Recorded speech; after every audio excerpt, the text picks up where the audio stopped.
Right here, y'all, I am at a point in an age where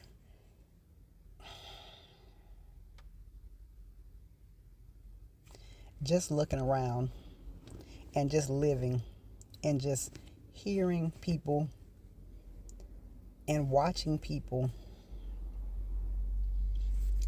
in their moods, in their beliefs, in their expressions with other people, I'm very confused because first and foremost, we live in a country that people proclaim to be a Christian nation.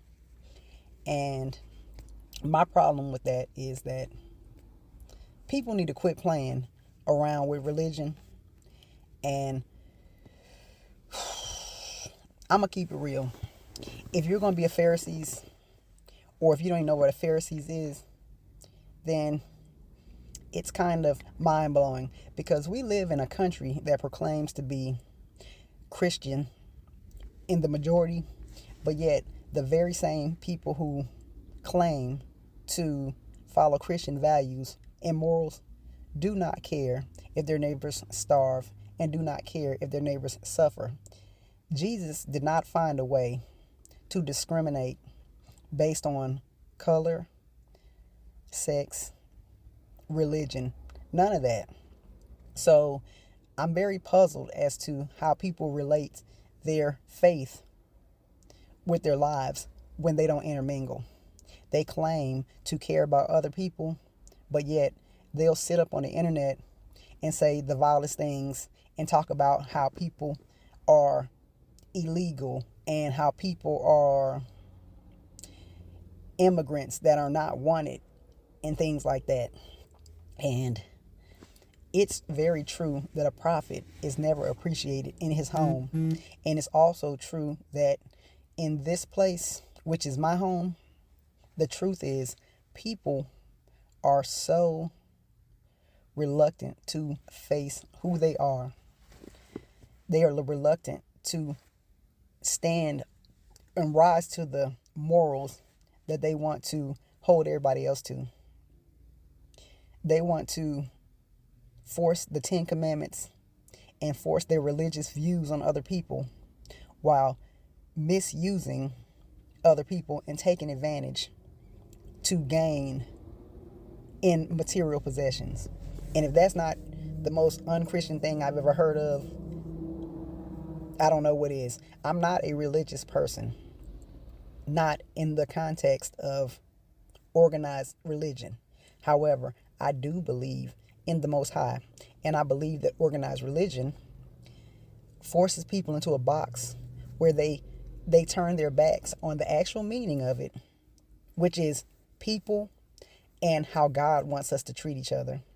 He sent a prophet to tell people how to treat each other, and those same people who swear up and down that they are followers were the people who crucified the very person sent to save them. And they do it to this day, and they will argue down a person who is speaking common sense in how God wants us to relate to each other. I'm not a minister, and I've never wanted to be, but I am honest and truthful. And honestly and truthful, I don't understand the vindictiveness and the cruelty that are in this world. It is not just an abstract thought. There are my own family. There are people in my own family who are so convicted in hierarchy. They think that their role is who they are. And I'm here to say that if you are a mother and you're not a nurturer, you had children, you're not a mother. If you are a father and you have not nurtured and protected your children, you are not a father. You are a sperm donor, and the woman, you are a surrogate.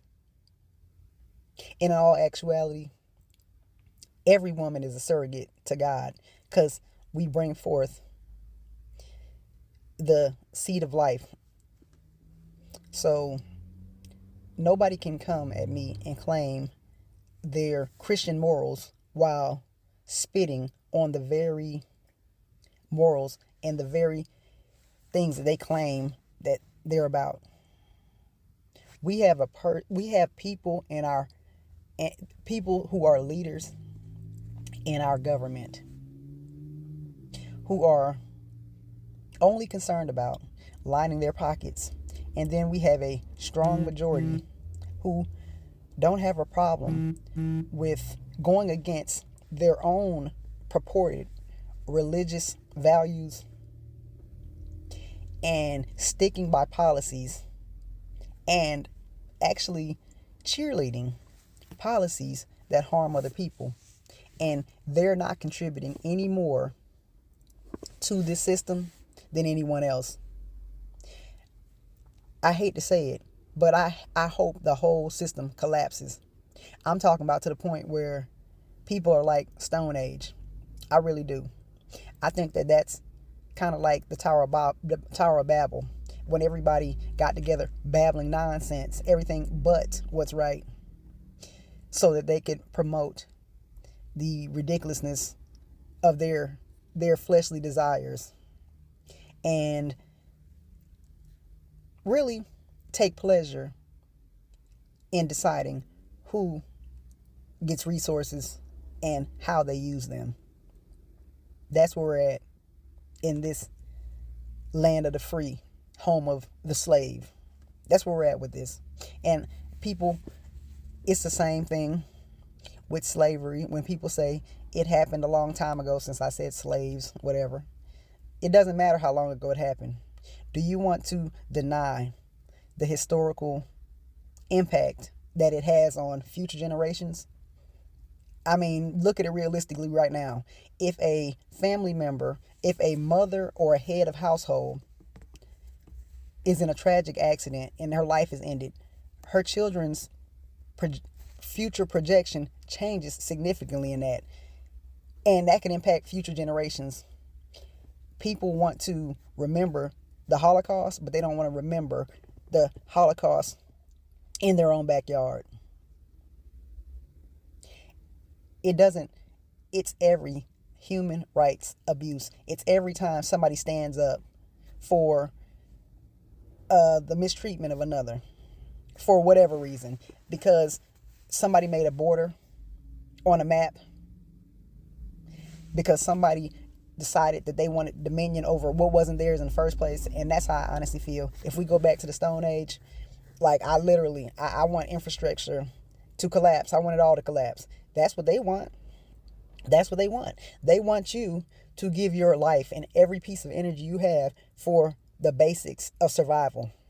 That's the exchange in this system that we're in. And I refuse to give up all of that and my soul just to have the crumbs that the people who are manipulating the system and making other people feel like they have to step on others to get above them. That's not a system I want to be a part of at any point. And I don't care who's saying you should leave. Leave what? What God gave me? Who are you? And I hope that everybody stands up to people who say dumb stuff like that. Like, if you don't like it, leave. No, you leave. Because you don't like it. Because you keep trying to put your boot on my neck, on somebody else's neck. You don't like it. I don't like the fact that you are trying to impede on my peace and my movement. You don't like the fact that I have respect for myself and will stand up for myself. That's what they don't like, y'all. They don't like the fact that some people know that to keep this system going, you have to feed the system bodies. We are the bodies. We're the bodies. We're unappreciated. And we're just here to fuel a bigger system that's here to benefit to the point where every calorie that you earn, you will spend back out into their pockets. And if you can't earn calories because you were born infirm or your body's become infirm and you're old now, whatever, then they're suggesting that you just die. They're suggesting that you don't have health care because you're not worthy. That's what people keep suggesting when they are speaking the way they are about everybody needs to work, don't be lazy. Well, duh. If you look at it, most people do work. But the same people who are sitting here talking about no food if you don't work, they're related to a infirm and elderly person who can't work anymore. How often do you go over there and take food? How often do you even care? But you'll call yourself a Christian and you'll proclaim that you have given yourself to Jesus Christ. But yet you can look at the God in everyone else and spit on it. That's what we're looking at. That's what we're seeing. That's what the world is doing, spitting in the face of God every time. They think that withholding food for whatever reason, withholding care for whatever reason, that's what you're doing when you treat people as if they're not all born of the same divine spark. Even if you think that you got more of it than someone else, you don't. And if you did, you wouldn't think that way. That's just the bottom line. Anyway, y'all, excuse my rant. It's just, I don't even know what to say other than I hope you all take care of yourselves, and I hope you all can enjoy the humanity in others, even their mistakes, even the worst parts of them. I do. I understand that they're still humans. I just don't wish ill on them. But I kind of do wish the same thing for people that they wish for me. So that's how it goes. I'm going to holler at y'all on the next one. Y'all be good.